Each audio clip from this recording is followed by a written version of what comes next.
அநீதிகளால் கட்டமைக்கப்பட்ட சமூகமாயிருக்கிறது. அதை சகித்து சகித்து எதிர்க்க துணிவில்லாத சகித்து என் இன சொந்தங்கள் அடிமையாகிவிட்டார்கள். அதிலும் கொடுமை, நாம் அடிமையாக வாழ்கிறோம் என்பதை தெரியாத அளவிற்கு அடிமை தெரிகிறது.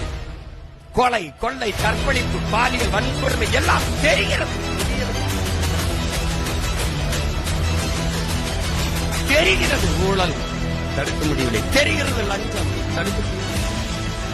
தெரிகிறது. கண்ணு முன்னே வளங்கள் களவு போகிறது. தெரிகிறது. தடுக்க முடியவில்லை.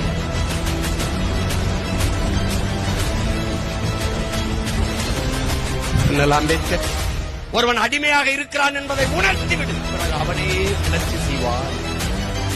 இதைத்தான் 15 ஆண்டுகளாக நீங்கள் பெற்ற பிள்ளைகள், உங்கள் உடன் பிறந்தவர்கள் 15 ஆண்டுகளாக நீ அடிமை, நான் அடிமை, நாம் அடிமை என்பதை உணர்த்திக் கொண்டே வருகிறோம்.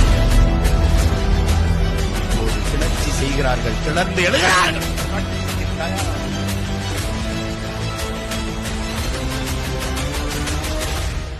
புரட்சி என்பது என்ன?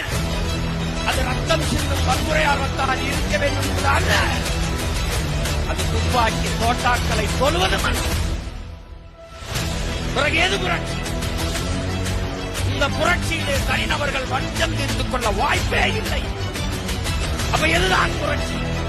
வெளிப்படையாகவே அநீதிகளால் கட்டமைக்கப்பட்ட இந்த சமூகத்தை தகர்த்து முழுதாக ஒரு புதிய சமூகம் படைப்பதுதான் புரட்சி. திரும்ப திரும்ப நாங்கள் செய்வது கட்டிய கட்டடத்திற்கு வெள்ளையடிக்க வந்த சீர்திருத்தவாதிகள் அல்ல.